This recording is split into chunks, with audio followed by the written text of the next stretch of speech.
She was only a teenager, but music had already become the center of her world.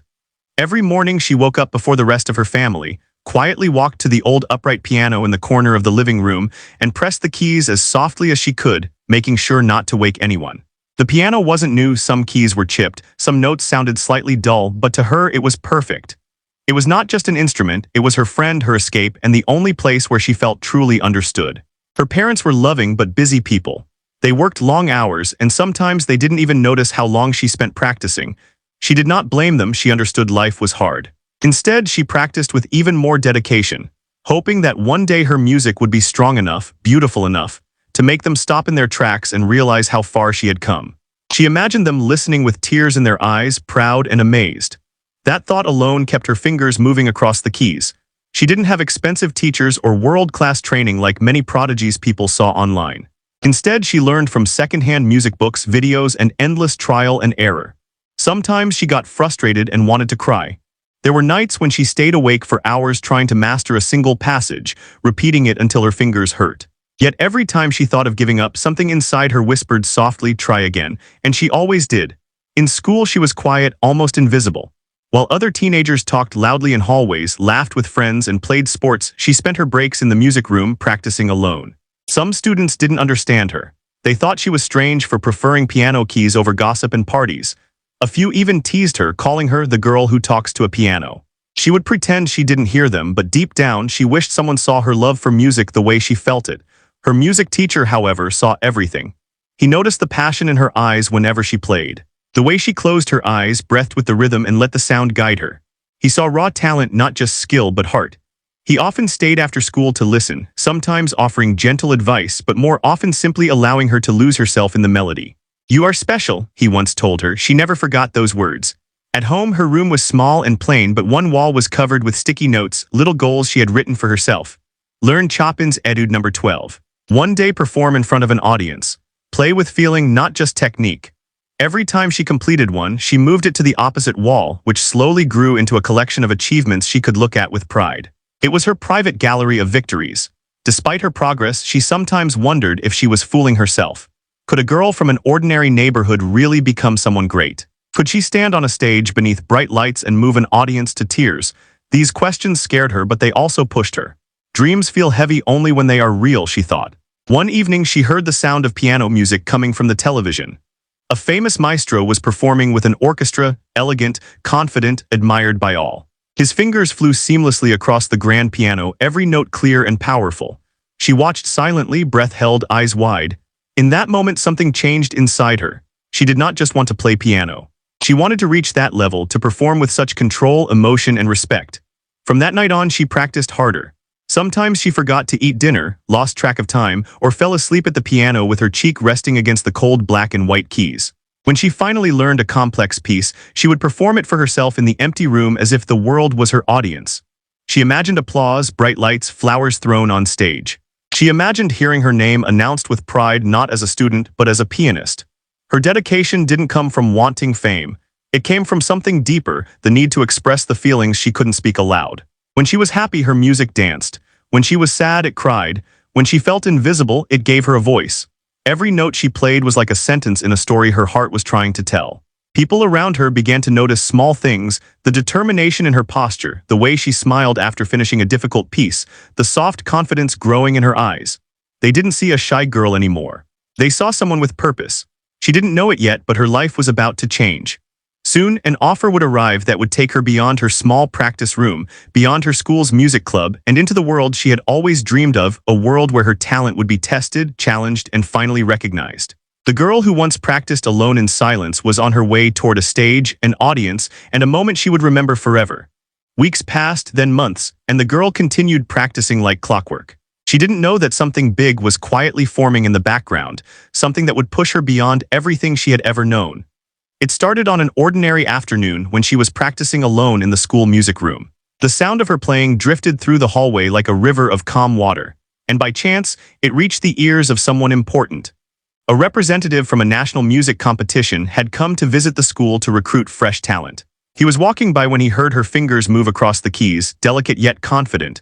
He stopped, listened, then slowly opened the door to see who was playing. Inside, he found her small, focused, unaware that anyone was watching. She was playing a piece far more advanced than most students her age could even attempt, yet she played it like she understood every emotion hidden inside the notes. He didn't interrupt her. He stood still, almost mesmerized, waiting for her to finish. When the last note faded into silence, she opened her eyes and gasped softly. She hadn't realized she had an audience. Embarrassed, she stood up quickly, unsure if she had done something wrong. But instead of criticism, he offered her something unbelievable, an invitation to audition for a televised talent show featuring young musicians from across the country. She almost thought it was a dream. Her hands shook as she took the card he handed her. It had the show's name printed in bold letters, the same show she had watched many times on TV, imagining what it would feel like to stand on that stage. Her heart beat fast with excitement, with fear, with disbelief. She thanked him quietly, voice trembling, but inside she felt like she was floating. When she told her parents that evening, they stared at her in surprise. They knew she loved music, they knew she practiced, but they hadn't realized how far she had come. For the first time, they sat and listened as she played for them, really listened. When she finished, her mother wiped tears from her eyes, and her father placed a gentle hand on her shoulder and said, "You should go." She had never felt so supported. Their words became energy in her heart, pushing her forward. The day of the audition came quickly.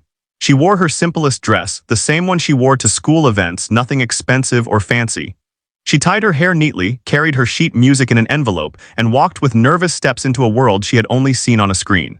The hall was bright, filled with people, some confident, some scared, some talented, some lost. They all came to prove something just like her. While waiting for her turn, she sat quietly, hands resting on her lap. Around her, children rehearsed loudly. Parents offered advice, teachers discussed music theory, and cameras rolled as staff interviewed contestants. She felt small among them, like a leaf in a storm, but she took a deep breath and reminded herself why she was here. Not for fame, not for attention. She was here because music was her voice. When her name was finally called, she walked onto the stage with trembling legs. The lights were blinding, the audience silent, and the judges sat in a straight line staring at her with professional curiosity. Among them was the maestro, the same one she admired, the one she saw perform on TV. His presence alone made her heartbeat quicken. He looked at her with sharp eyes, measuring her like one measures the weight of a note on a page. She bowed politely and took her seat at the piano. For a moment, she could hear nothing but her own breathing, fast, uneven.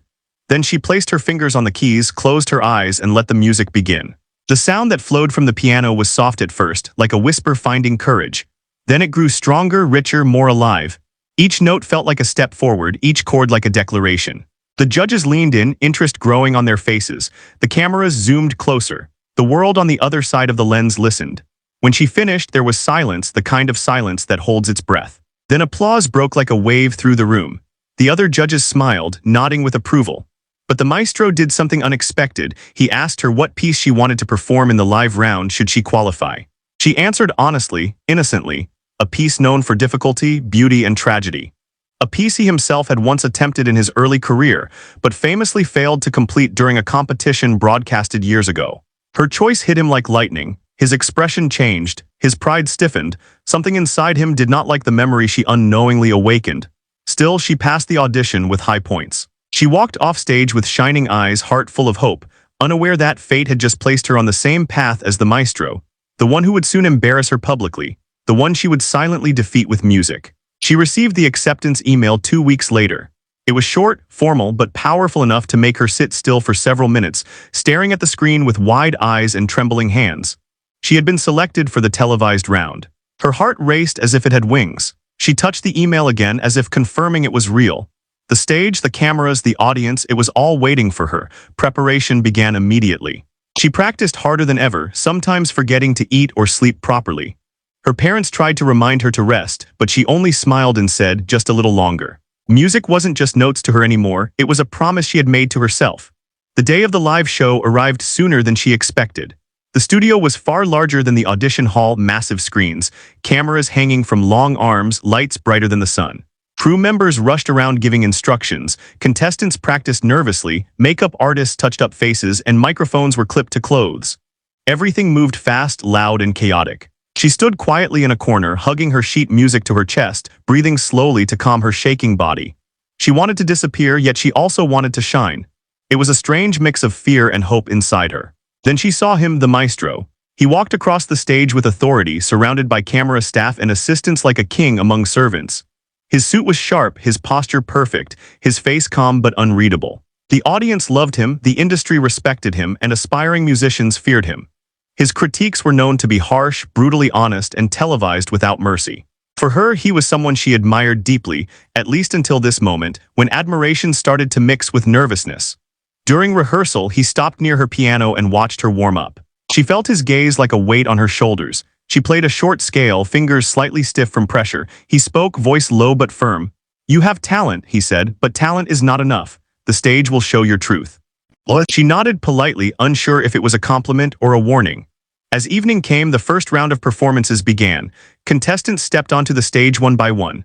Some played beautifully, some stumbled, some cried, some smiled. Every performance added tension to the air like threads of electricity. When it was finally her turn, her name echoed through the hall, a name that suddenly felt both small and brave. She walked toward the piano, eyes following her every step.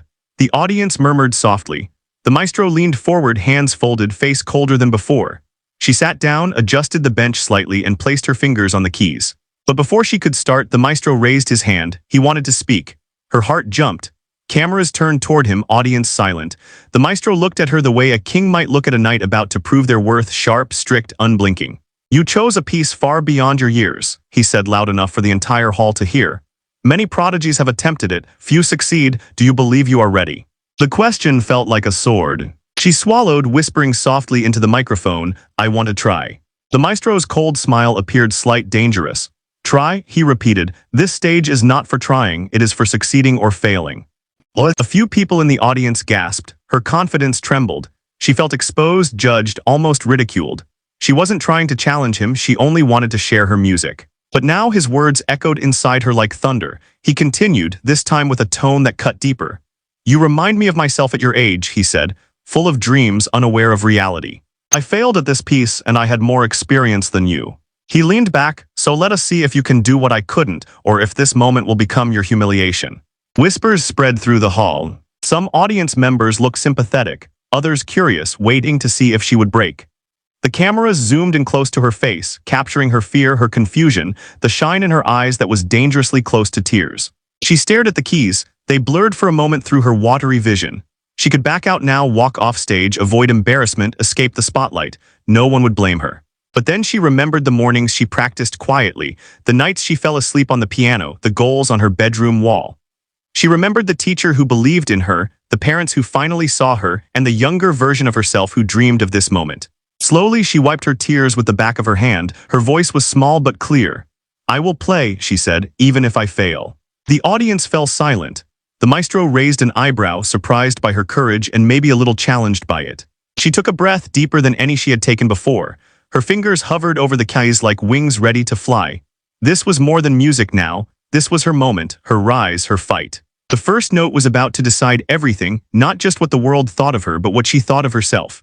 Silence wrapped around the studio like a tight blanket. The lights above her felt hotter, the air heavier. She could almost feel the audience holding their breath, waiting to see if she would crumble or rise. For a second, even she didn't know which one she would do. Then she pressed the first key. It was soft, almost like a whisper, like a word spoken gently into a quiet room.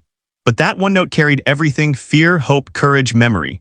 She let her fingers move, slowly at first, carefully, like walking across thin ice.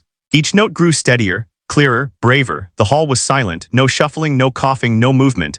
Only her music lived in that moment. She began to lose herself in the rhythm, in the story inside the piece. Her breathing calmed. Her shoulders relaxed. The trembling in her hands faded as if the music was taking the fear away note by note. She forgot the cameras, she forgot the audience. She forgot the maestro's cold words. It was just her and the piano, like the mornings when she played in her small living room, like the evenings when everyone slept and the music filled the dark. Suddenly, she reached the most difficult passage, the same section the maestro had failed many years ago. A dangerous part of the composition, full of rapid jumps, unexpected shifts, sharp emotional turns. Even professionals avoided it. Her heart raced. The entire hall seemed to lean forward. One mistake here and she would fall into embarrassment, into doubt, into exactly what the maestro predicted. She closed her eyes for half a breath. "Play with your heart," she reminded herself, and she dove in. Her fingers flew, quick like wind, controlled like water. She shifted from keys to keys with surprising skill for someone her age. Each jump was precise, each note hit with intention. The passion in her playing grew, filling the room with something warm, powerful, emotional.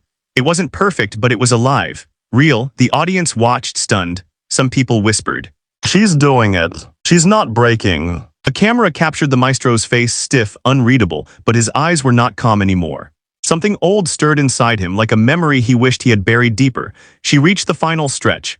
Only seconds left. Her breathing fast, her heart racing like drums in her chest. Sweat formed on her palms, but her hands didn't stop. Her determination was louder than her fear. Then she hit the final chord, and the hall exploded. Applause rose so suddenly that she flinched, as if the sound itself had weight.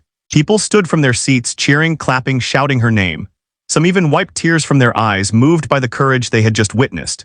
The applause wasn't polite, it was thunder, it was victory, it was love. But she didn't smile yet. She looked at the maestro. He sat still. Everyone waited. Millions of viewers watching from behind screens waited. Slowly he stood up. He didn't clap, not at first. He simply looked at her, really looked, as if seeing her for the first time. Not as a child, not as a risk, not as a mistake, but as a musician. A worthy one. Then he spoke, voice calm but different, softer, touched by something he couldn't hide. "You played the piece I once failed," he said. "You finished where I could not." His admission shocked the room. He continued, this time with no ice in his tone, only respect, maybe even a hint of regret. "You did not play like a prodigy," he said. "You played like an artist." The audience gasped. This was praise from a man who rarely praised anyone, especially publicly. He slowly raised his hands and finally began to clap, once, then twice, then steadily, until the entire hall followed him. She bowed deeply, eyes shining with disbelief and joy. She had not only survived, she had conquered. The stage that once felt intimidating now felt like home. Her fear had turned into strength, her silence into music, her dream into reality. Backstage, contestants and crew congratulated her, some with wide smiles, some with watery eyes. Her parents hugged her tightly, almost unable to speak. The world now knew her name. Her performance began trending online within minutes, shared by musicians, news channels, and thousands of strangers inspired by her courage. She didn't win the competition yet, but she had won something far greater that night. She won respect, she won her voice, and she won the heart of the audience. The maestro watched her from afar, thoughtful, conflicted. Her success had not just impressed him, it had challenged him. She had reopened an old wound, but also reminded him why music mattered. Unknowingly, she had changed something inside him, and the story was not finished. Because tomorrow, a new challenge would wait for her. A bigger one she didn't see coming yet. The morning after the performance felt unreal to her. When she woke up, sunlight streamed through her window, warm and gentle, and for a moment she forgot everything. Then she remembered the applause, the lights, the maestro's words, and her heart filled with a soft, glowing happiness. It felt like she was still dreaming, like she was floating a little above the ground. Her phone was flooded with messages and notifications. Clips of her performance had gone viral overnight. People called her fearless, brilliant, the girl who played what even a maestro could not. Strangers from around the world wrote long, emotional comments about how her courage inspired them. Some pianists asked for tutorials, students wrote that she gave them hope, and even adults admitted she reminded them not to give up. She read every message slowly, amazed that people she had never met felt connected to her music, but not everyone was celebrating. In the comments, a few voices were sharp like knives. She got lucky. Well, she's just a kid, wait until the real round starts. One performance doesn't make her a maestro. She felt those words sting, but she didn't let them stay inside her heart for long. She closed the app, took a deep breath, and placed her hands on the piano. Noise didn't matter, only music did. She practiced again, the same piece and then 2 more pieces. She wanted to be better, stronger, not because of pressure, but because she had tasted what it felt like to be seen, to be heard. She wanted more of that, not for fame, but for her own soul. Later that evening, she received a message from the competition organizers. The next round would be even tougher. No repeats, no comfort zone. She would have to perform something completely new, something bold. She stared at the email for a long time, quietly thinking she could choose something safe. A piece she already knew well. A piece she could play confidently. But a small voice inside her whispered, "You didn't come this far to be safe." She thought about the maestro, about his pride, his failure, his unexpected respect. She wondered what he was thinking now. Was he curious, threatened, proud? She couldn't tell. That night she practiced until her fingers felt warm and swollen. She poured emotion into every note, excitement, anxiety, ambition. This performance needed to show not that she could play, but why she played. Meanwhile, on the other side of the city, the maestro sat alone in his study, surrounded by awards, trophies, framed photos of concerts, and brilliant performances. Yet none of those achievements comforted him tonight. He kept replaying her performance in his mind, the confidence in her music, the control, the courage. He remembered his own younger years when he too played not for fame but for love. When music was pure to him, like a language he spoke with his heart instead of his mouth. Somewhere along his journey he had lost that softness. Fame had replaced passion, pride had pushed out humility. And watching her perform had made him feel something he had not felt in years: vulnerability. He picked up a dusty music sheet, the piece he once failed on stage. The same piece she completed. He stared at it quietly, eyes distant. He had locked this composition away for decades because it reminded him of the day he broke, the day his career nearly ended. He wondered if he had been harsh to the girl because deep down, her courage reminded him of something he abandoned long ago. He sat at his own grand piano, placed his old fingers on the keys, and attempted to play. But after only a few bars he stopped. His hands trembled, not from age but from memory. He whispered to himself, maybe she is what I once wanted to be. The next recording day arrived, heavy with tension. Cameras were bigger, the hall felt colder, the stakes higher. Everyone watched her as she walked in, not as an unknown student, but as the girl who shocked the show. She took her place at the piano. The maestro looked at her, not cruel, not mocking, but unreadable.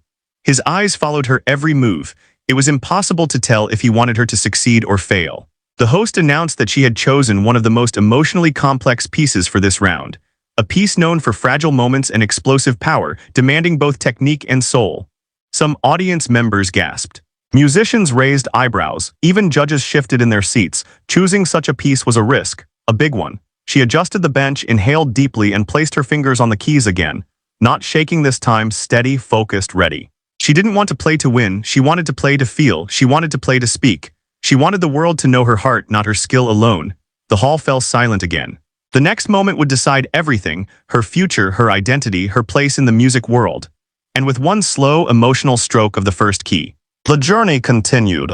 The first note she played was gentle, like a tiny flame in a dark room, soft, fragile, almost shy. Yet beneath that softness was something powerful, like a heartbeat filled with determination. The audience leaned closer, sensing something delicate and precious beginning to unfold. She continued, letting the music open slowly, like morning light spreading across a quiet sky. Her fingers moved with care but also with feeling. She didn't rush, she didn't try to impress. She simply let the music speak naturally, honestly, like a story she had carried in her chest for years. As the melody grew, the air in the hall changed. Even the cameras seemed to slow down, capturing every tremble of her hands, every breath she took. The judges watched in silence, and the maestro, the man who once stood like a mountain in front of her, sat still, eyes fixed on her like he was hearing something he had forgotten. This piece was different from her last performance. It wasn't fast or difficult just for the sake of difficulty. It was full of emotion, pain, hope, loneliness, and light.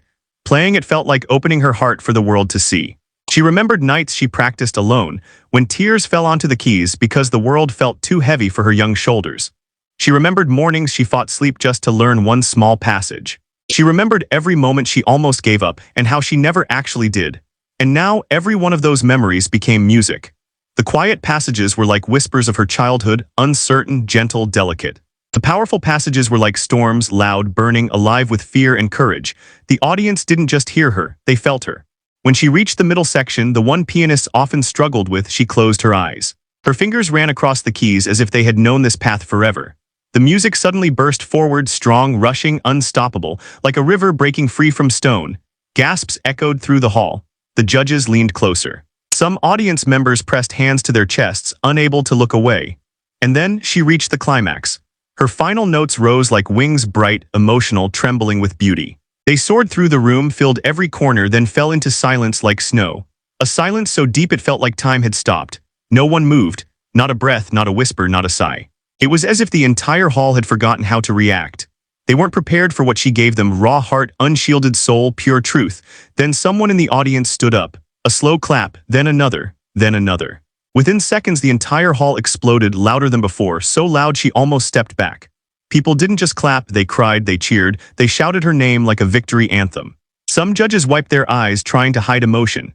This wasn't applause for skill alone, it was applause for honesty, for growth, for bravery. It was applause for honesty, for growth, for bravery. She stood there, stunned, tears shining in her own eyes. The applause washed over her like warm rain, and for the first time in her life she felt truly seen, not as a student, not as a child, but as a musician. Then came the moment everyone waited for. The maestro stood up slowly. His expression wasn't cold, it wasn't proud either. It was something rare, soft, reflective, humbled. For the first time he clapped without hesitation.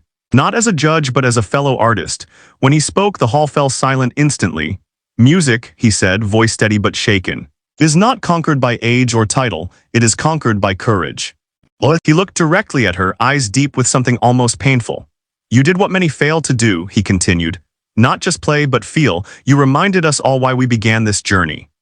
Her breath hitched, throat tight with emotion. He wasn't just praising her, he was admitting something about himself. I once lost that feeling, he confessed. Tonight you gave it back to me. Gasps moved through the audience like wind. She didn't know what to say, she only bowed deeply, gratefully, and when she rose again her eyes met his. For the first time there was no fear, no distance, no hierarchy, just two musicians sharing a moment of truth.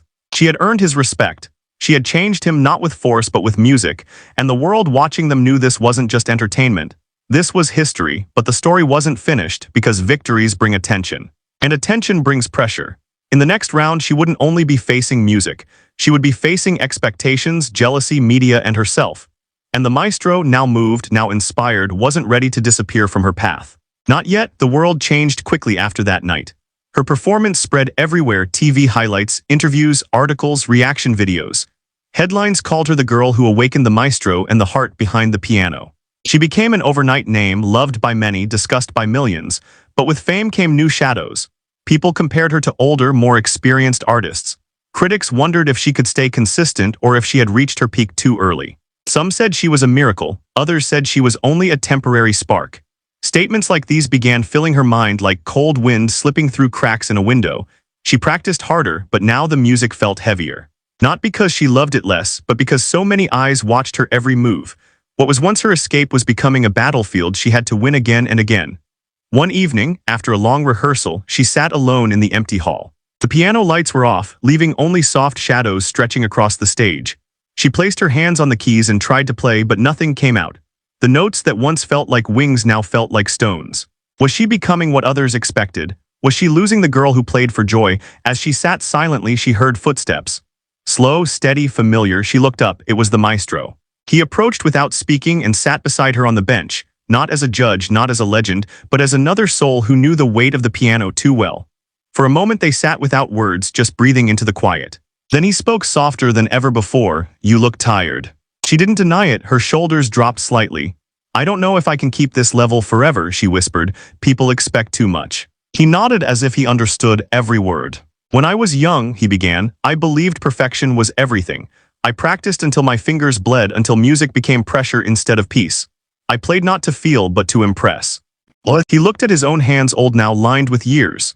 That is when I failed, he said, not on stage but in my heart. She listened quietly, absorbing each sentence like a lesson she needed. He turned to her with gentle eyes so different from the ones she first met. You, he said slowly, play with truth. Do not let the world take that away from you. Her chest tightened with relief, with gratitude, with understanding.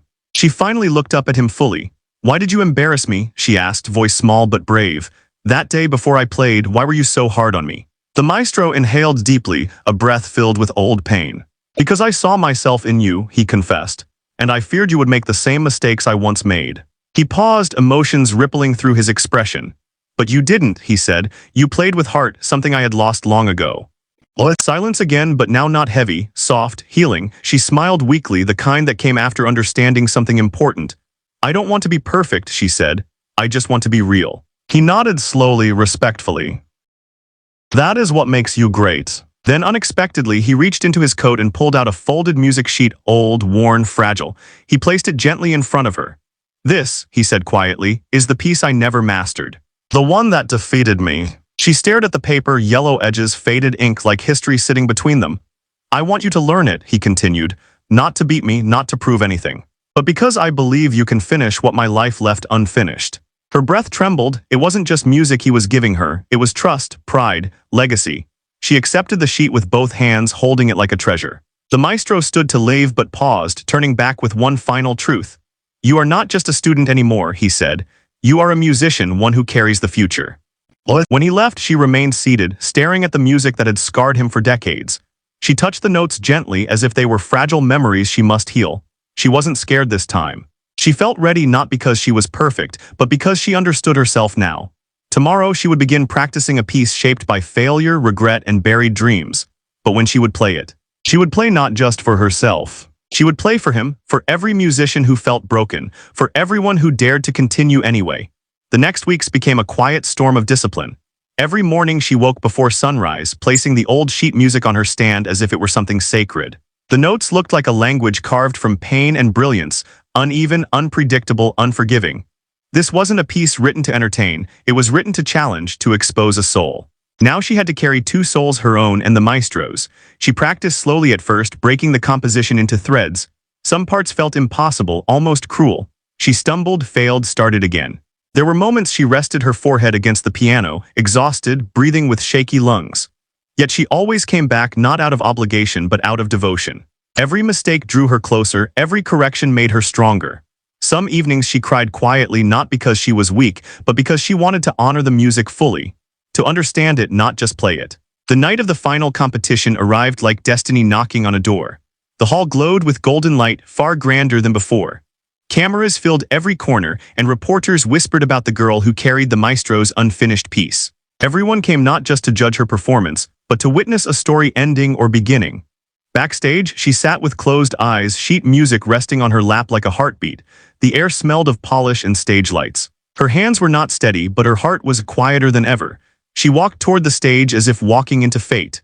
The audience fell silent the moment she appeared, not with doubt, but with reverent expectation. They wanted to see courage, they wanted to see history. The maestro sat among the judges, but tonight he looked different, not above her, not beyond her, beside her. Like a memory reflected in the present, she sat at the piano. No trembling this time, no shrinking. Her fingers touched the keys as if greeting an old friend. Then she played. The music began like a wound reopening, raw, honest, slow and dark, built from years of regret. It felt heavier than any composition she had ever touched. But she carried it gently, respectfully, as if holding a fragile heart in her hands. The audience leaned forward, not daring to blink. Midway through, the piece climbed like a mountain, steep, merciless. Her hands flew, almost burning from the speed, but her expression stayed soft and sure. She was not fighting the music. She was walking with it, healing with it. This was not her triumph alone. This was redemption, shared, witnessed, earned. Then came the final pages, the ones the maestro had never completed. The room held its breath like the world had stopped spinning. This was the moment history had denied him. This was the measure she had taken from his hands, not to replace him, but to continue him. Her heart pulsed like fire, her hands like wings, and she crossed the passage he never could. Note after note, she climbed beyond fear, beyond expectation, beyond the line between student and master. And when she reached the final chord, she didn't strike it sharply. She let it fall like forgiveness. Soft, golden, full of peace. The note hung in the air long after her hands left the keys. A stillness spread deep, shaking, holy. People wept openly. Some covered their mouths, unable to speak. The girl who once practiced in silence had now silenced the world with music. And then the maestro rose to his feet. He did not clap right away. Instead, he walked to the stage, step by slow step, eyes glistening with unshed memories. She stood too, breath caught in her throat. He reached her and bowed to her, not a small bow, a full, respectful bow, a gesture no one ever expected to see from a man who once stood like stone. The hall gasped. Then applause surged like thunder, wild, unstoppable, roaring through every corner. Cameras flashed, judges stood, people cried, history shifted. She bowed back, but tears blurred her sight.